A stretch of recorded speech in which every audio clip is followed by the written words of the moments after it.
आवाज़ किताबों की पर्सनैलिटी प्लस अध्याय 18 चिंता बनाम हीन भावना। जब व्यक्ति हीन भावना से अत्यधिक ग्रस्त हो जाता है तो चिंतित रहने लगता है। कभी कभी चिंतित व्यक्ति भी हीन भावना से ग्रस्त रहने लगता है। यह अकाट्य सत्य है। चिंता और हीनता उन्नति के मार्ग में बाधा डालती है। ये व्यक्ति को उसकी मंजिल तक नहीं पहुंचने देती। मनोवैज्ञानिक इसे एक प्रकार का मानसिक रोग मानते हैं जो केवल आत्मविश्वास के द्वारा ही दूर हो सकता है। आज संसार के अधिकतम लोग चिंता और हीन भावना जैसे रोग के शिकार हैं, किंतु ये रोग ऐसे भी नहीं हैं जिनकी कोई औषधि न हो। इसलिए इन रोगों से अधिक दुख उठाने की आवश्यकता नहीं है। यदि समय रहते उचित कदम उठाए जाएं तो इस समस्या का आप स्वयं निपटारा कर सकते हैं। बस इसके लिए अपने अंदर आत्मविश्वास की ज्योति जलानी होगी। एक बार एक व्यक्ति जो नागर के अपने उपनाम से अधिक प्रसिद्ध था, एक बिजनेस कंसल्टेंट कंपनी में गया और कंपनी के निदेशक प्रेमजी लालवानी के सामने पहुंचा, जो एक प्रसिद्ध मनोविश्लेषक भी था। वह बड़ी चिंतित अवस्था में था। कैसे हो लालवानी? वह एक कुर्सी में धंसते हुए बोला। क्या बात है नागर, बड़े चिंतित दिखाई दे रहे हो? लालवानी ने उससे हाथ मिलाते हुए कहा। मैं तुमसे कुछ बात करना चाहता हूँ लालवानी। नागर बोला। कैसी बात? लालवानी ने उसे ध्यानपूर्वक देखते हुए पूछा। तुम अपनी बात बेहिचक कह सकते हो। नागर अब भी चिंतित नजर आ रहा था। उसने एक सिगरेट सुलगाई और एक गहरा कस खींचकर बोला।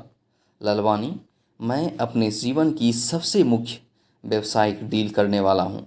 यदि मैं सफल हो गया तो अवश्य ही मेरे भाग्य के द्वार खुल जाएंगे, और यदि मैं असफल हो गया तो मैं कहीं का नहीं रहूँगा। मेरा जीवन भिखारी से भी बदतर हो जाएगा। लालवानी उसकी बात सुनकर बोला। क्या यही तुम्हारी चिंता का कारण है? हाँ, उसने स्वीकृति दी। लालवानी ने उसे सुझाव दिया कि पहले वह अच्छी तरह से शांत हो जाए और तब अपनी बात को पुनः दोहराए। यह सुनकर नागर संभल कर बैठ गया।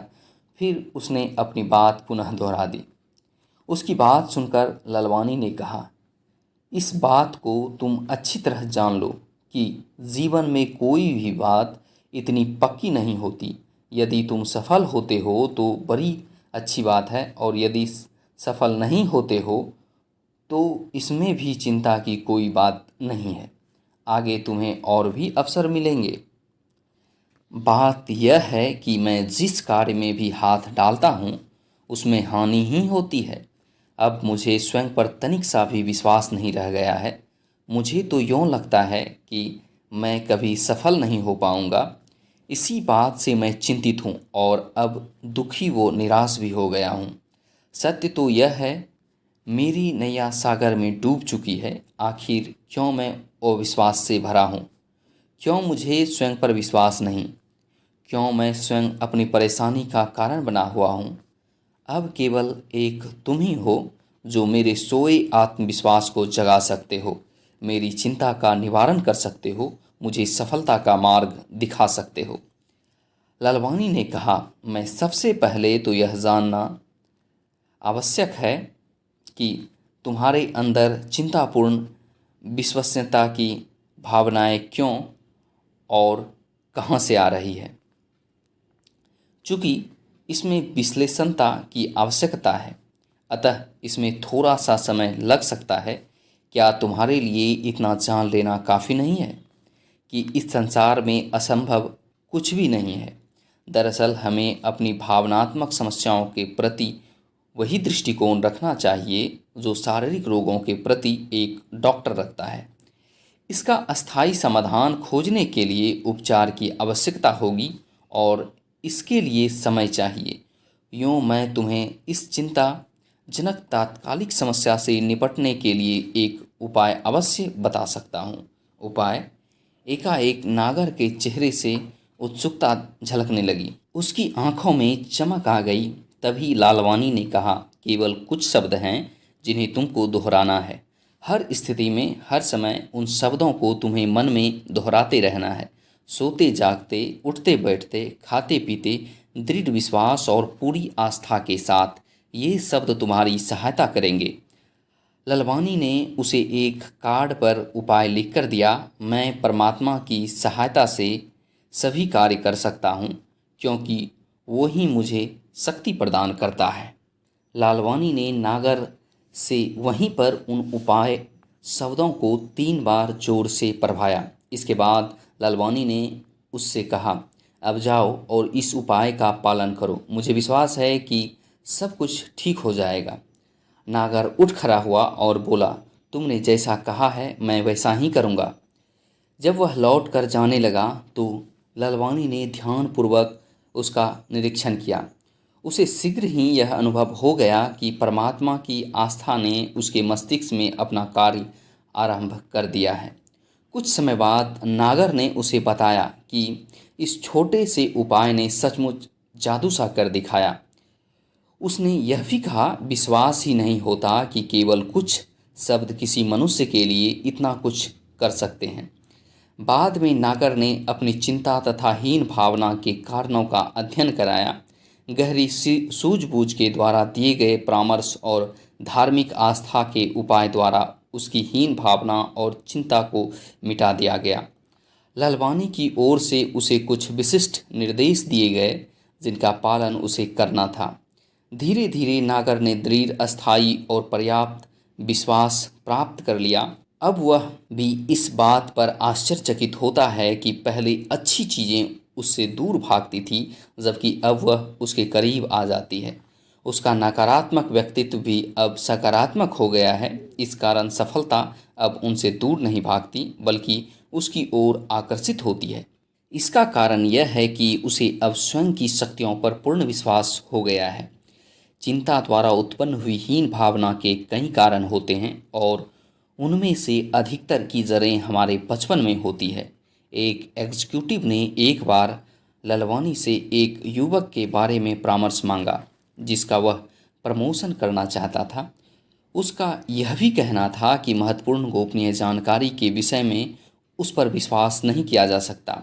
यदि ऐसा न होता तो अब तक उसने युवक को अपना प्रशासनिक सहयोगी अवश्य बना लिया होता।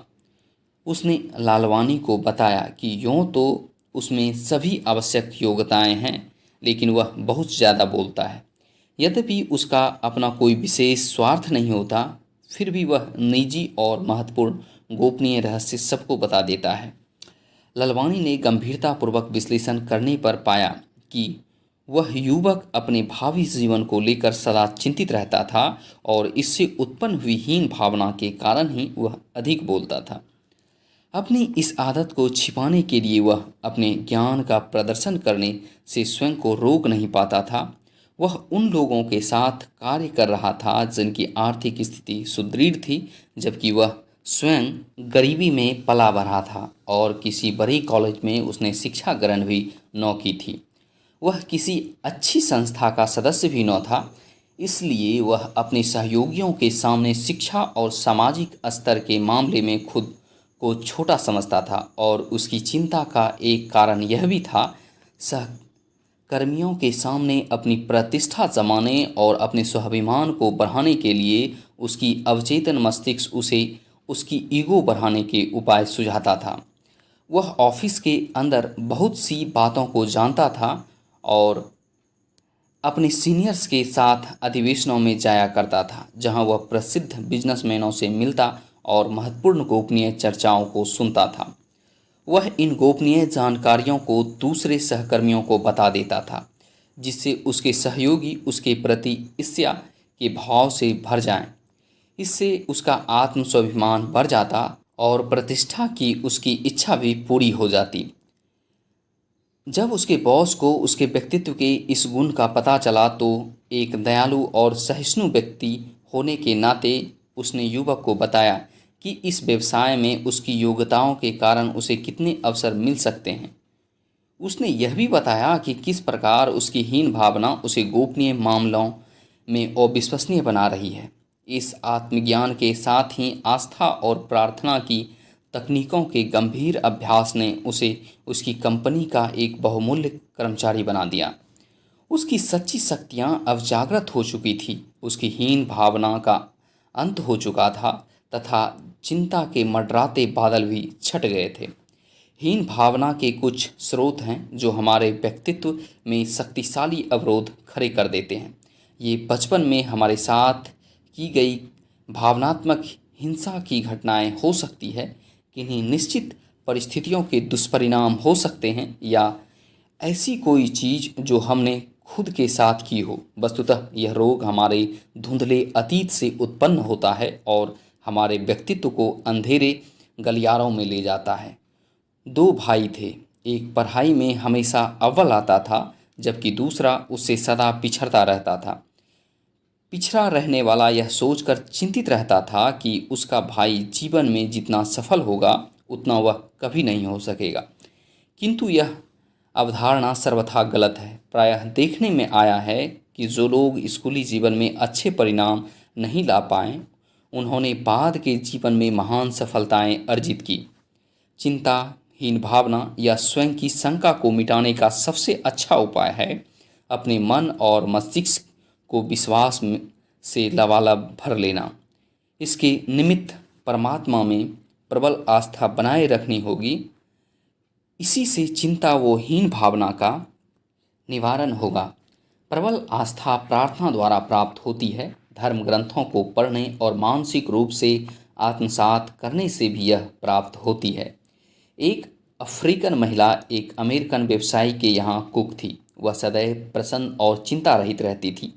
जब उससे पूछा गया कि उसने अपनी चिंताओं और परेशानियों को कैसे दूर किया, तो उसने उत्तर दिया कि चिंता रूपी समस्याएं तो परमात्मा की साधारण प्रार्थनाओं से ही सुलझ जाती है, किंतु जब कोई बड़ी समस्या आती है तो आपको गहरी प्रार्थना करनी पड़ती है, अर्थात परमात्मा में लगन लगानी पड़ती है। एक आध्यात्मिक विशेषज्ञ का कहना है कि परमात्मा के निमित्त की गई प्रार्थनाओं के साथ समस्या यह होती है कि वे पर्याप्त गहरी नहीं होती। वे कहते हैं कि यदि आपको आस्था से विश्वास और परिणाम चाहिए तो गहरी प्रार्थना करना सीखिए। परमात्मा आपकी प्रार्थनाओं के हिसाब से ही आपको परिणाम देगा। तात्पर्य यह है कि आपकी समस्या जितनी बड़ी होगी, आपकी प्रार्थना भी उतनी ही गंभीर और गहरी होनी चाहिए। आप किसी आध्यात्मिक गुरु के पास जाएं और उससे सीखें कि आपको परमात्मा में आस्था किस प्रकार विकसित करनी चाहिए। आस्था को प्राप्त करने व जीवन में उसके प्रभाव की महत्ता शेष योग्यताओं के समान पढ़ी, सीखी और अपनाई जानी चाहिए। अभ्यास से ही आप इसमें पारंगत होंगे। यहाँ आपको चिंता एवं हीन भावना को दूर करने के उदाहरण और आस्था विकसित करने के कुछ सुझाव दिए जा रहे हैं। इन नियमों पर पूरी लगन के साथ अभ्यास करें तो ये आत्मविश्वास विकसित करने में आपकी सहायता करेंगे, क्योंकि जिनमें आत्मविश्वास की कमी होती है वे ही हीन भावना से ग्रस्त एवं चिंतित होते हैं। आत्मविश्वास की वृद्धि के लिए अपने मस्तिष्क को विश्वास के उदाहरण देना बड़ा असरकारी होता है। इसके लिए आपको अपने मस्तिष्क को सकारात्मक उदाहरण देने चाहिए। ऐसा आस्था और विश्वास के लगातार सुझाव देकर किया जा सकता है। यदि आप अपने मस्तिष्क को फिर से प्रशिक्षित करना चाहते हैं और इसे शक्ति उत्पादक बनाना चाहते हैं तो दैनिक जीवन की व्यस्त गतिविधियों में विचारों का अनुशासन बहुत आवश्यक है। अपने नित्य के जीवन के बीच में भी विश्वास से ओतप्रोत विचारों को चेतना के अंदर संचारित करना संभव है। प्रेम जी ललवानी अपनी कार से कहीं किसी से मिलने जा रहा था। एक सुनसान रास्ते पर अचानक उसकी कार खराब हो गई। आधा घंटा तक उसे कोई सवारी नहीं मिली, तो उसने किसी से लिफ्ट लेने का निश्चय किया। ठंड से ठिठुरा देने वाली सर्दी थी और ललवानी किसी गाड़ी के आने का इंतज़ार कर रहा था। तभी उसे दूर से कोई गाड़ी आती दिखाई दी। वह बीच सड़क में आकर हाथ हिलाने लगा। एक पुरानी मॉडल की स्टीम थी और उसकी ड्राइविंग सीट पर एक व्यक्ति बैठा था। ललवानी जल्दी से बोला, देखिए मेरी कार खराब हो गई है, क्या आप मुझे लिफ्ट दे सकते हैं? मुझे आगे किसी टैक्सी स्टैंड पर छोड़ दीजिए। आओ बैठ जाओ, उसने कहा।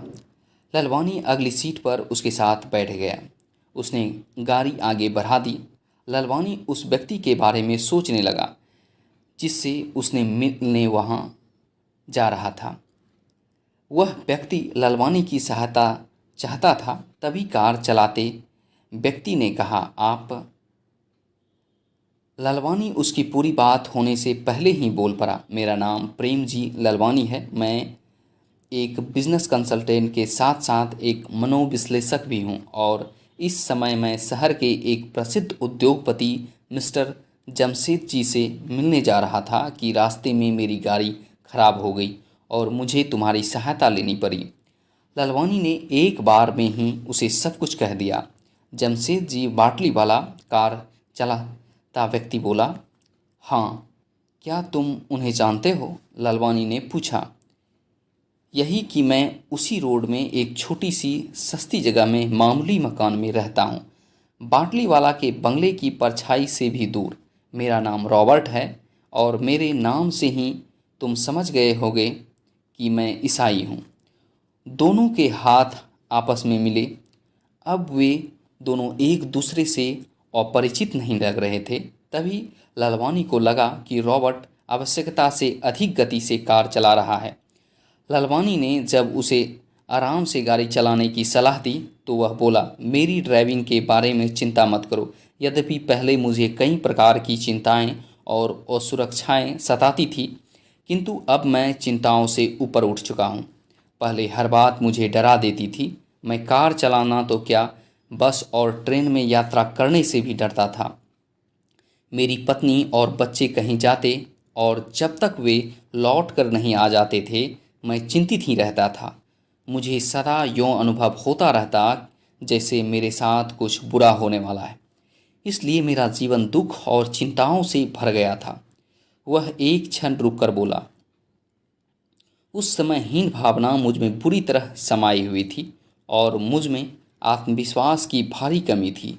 मेरी मानसिक स्थिति का प्रभाव मेरे व्यवसाय पर भी पड़ा और व्यवसाय की हालत दिनों दिन खराब होती चली गई। तभी मैंने एक पुस्तक पढ़ी जिसमें लिखा था, यदि आप में विश्वास है तो आपके लिए कुछ भी असंभव नहीं है। उस पुस्तक में यह भी लिखा था, परमेश्वर तुम्हारे साथ है तो कौन तुम्हारे विरुद्ध हो सकता है। पुस्तक की इन लाइनों ने मेरे जीवन की काया पलट कर दी। उसने आगे बताया, बाजार का कर्ज चुकाने के लिए मुझे अपने व्यवसाय की कुर्बानी देनी पड़ी। अब मैं ओलंपिया ट्रेडिंग कंपनी में केवल एक सेल्समैन हूं और कंपनी के ग्राहकों से मिलने के लिए दिन रात कार से यात्रा करता हूं।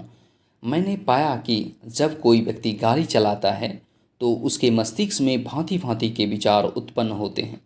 यदि उसके विचार नकारात्मक हैं तो वह दिन भर में कई बुरी बातें सोचेगा और बुरे परिणामों की कल्पना करता रहेगा। यह उसके लिए अच्छा नहीं है। मेरे साथ भी पहले यही होता था।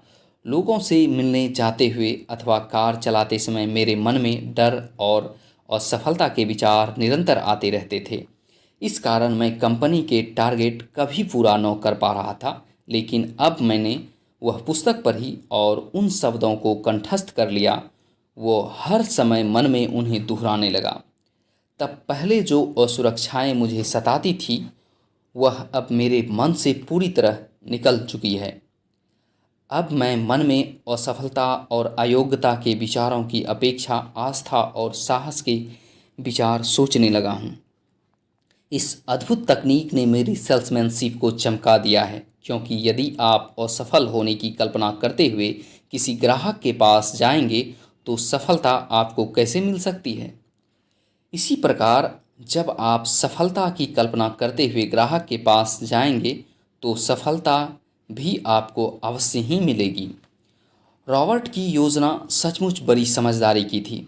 परमात्मा की उपस्थिति, उसका सहयोग, उसकी सहायता, उस पर विश्वास, इन सब बातों को उसने अपने मस्तिष्क में बिठा लिया था। इस कारण उसके विचारों में भारी बदलाव आ गया था। उसने लंबे समय से मन में जमी हुई असुरक्षा की भावना को जड़ से समाप्त कर दिया था तथा अपनी संभावित शक्तियों को जागृत कर लिया था। अपनी सोच के दृष्टिकोण के कारण ही हम असुरक्षा या सुरक्षा की भावना का निर्माण करते हैं। यह अकाट्य सत्य है। यदि हम सदा यही विचार और कल्पना करें कि कोई अशुभ या बुरी घटना घटित होने वाली है, तो इसका परिणाम यह होगा कि हम स्वयं को सदा असुरक्षित ही अनुभव करेंगे। इससे भी गंभीर बात यह है कि हम अपने विचारों की शक्ति द्वारा उन बुरी घटनाओं को आमंत्रण भी देते हैं जिनसे हम डर रहे हैं। रॉबर्ट ने आस्था और विश्वास के महत्वपूर्ण विचारों द्वारा सचमुच सकारात्मक परिणाम प्राप्त किए थे। पहले उसकी शक्तियां पराजय के मनोविज्ञान के बंधन में बंधी हुई थी, अब सकारात्मक दृष्टिकोण के कारण वे बंधन खुल गए और उस व्यक्ति की शक्तियां पूरी तरह मुक्त हो गई। उसे न अब कोई चिंता है और न किसी प्रकार की हीन भावना का समावेश है। आत्मविश्वास की कमी आज मनुष्य की सबसे बड़ी समस्याओं में से एक है। आत्मविश्वास की कमी से ही चिंताओं का आविर्भाव होता है। प्रत्येक स्थान पर आपका सामना ऐसे लोगों से हो सकता है जो भीतर से कहीं डरे हुए हैं, जो जिंदगी में दुबक कर चलते हैं, जिनमें असुरक्षा और अयोग्यता की भावनाएं गहराई तक बैठ चुकी है, जिन्हें अपनी शक्तियों पर संदेह है, उन्हें जिम्मेदारी सा निभाने की क्षमता पर विश्वास नहीं होता तथा सदैव यह अस्पष्ट और काल्पनिक चिंता लगी रहती है कि कहीं न कहीं कुछ गड़बड़ होने वाली है। इसलिए वे अपनी सामर्थ्य से बहुत कम स्तर पर ही संतुष्ट होने का प्रयास करते हैं। महत्वपूर्ण यह है कि आप अपने सकारात्मक व्यक्तित्व के गुणों का विश्लेषण करें। तार्किकता की दृष्टि से ऐसा करने पर यह मूल्यांकन आपको विश्वास दिला देगा कि आप उतने पराजित नहीं हैं जितना कि आप विचार करते हैं। ललवानी को रॉबर्ट ने जमशेदजी बाटलीवाला के बंगले के सामने उतार दिया। ललवानी जब बाटलीवाला के सामने पहुंचा तो वह बहुत चिंतित और निराश दिखाई दे रहा था। अपनी व्यथा सुनाते हुए उसने कहा, मिस्टर ललवानी, मेरा सब कुछ समाप्त हो चुका है। मैंने जीवन भर जो कुछ बनाया वह सब बर्बाद हो चुका है। मेरे पास अब कुछ भी नहीं बचा है।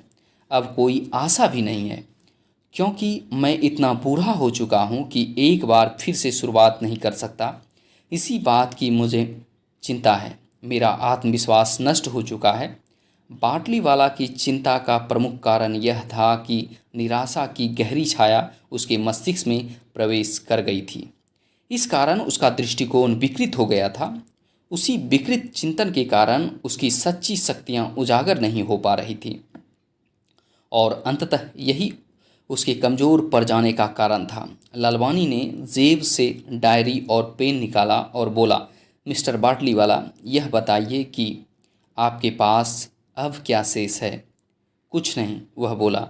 मैं आपको पहले ही यह बता चुका हूँ। प्लीज़ मेरे कुछ प्रश्नों का उत्तर दीजिए। पूछिए, क्या आपकी पत्नी अब भी आपके साथ है? अवश्य। वह बड़ी भली और सीधी सादी महिला है। हालात चाहे जितने बिगड़ जाएं, वह मेरा साथ कभी न छोड़ेगी। ललवानी ने डायरी में कुछ लिखा, फिर पूछा, आपके कितने बच्चे हैं? 2 लड़के और 1 लड़की। 3 हैं और तीनों लायक हैं और सदा मेरा साथ देने वाले हैं। ललवानी ने फिर से डायरी में कुछ लिखा। उसका अगला प्रश्न था, क्या आपके मित्र हैं? मित्र हैं और बहुत अच्छे हैं और मेरी सहायता को तत्पर रहते हैं। क्या आपकी अंतरात्मा पर कोई बोझ है या कोई गलत काम किया है? किसी भी गलत काम का मेरी अंतरात्मा पर कोई बोझ नहीं है।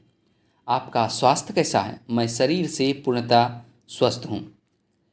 इस शहर के बारे में आपके क्या विचार हैं? यह मुझे पसंद है। यहाँ व्यवसाय आदि की अनेक संभावनाएं हैं। आपकी धार्मिक आस्था कैसी है? मैं परमात्मा में पूरा विश्वास रखता हूँ। मिस्टर बाल्टीवाला, आपने कहा कि अब आपके पास कुछ भी शेष नहीं है, जो गलत है। अभी आपके पास ढेर सारी पूंजी है। क्या मतलब? बाटलीवाला ने उसे आश्चर्य से देखा। आपके पास कभी साथ न छोड़ने वाली आपकी पत्नी है।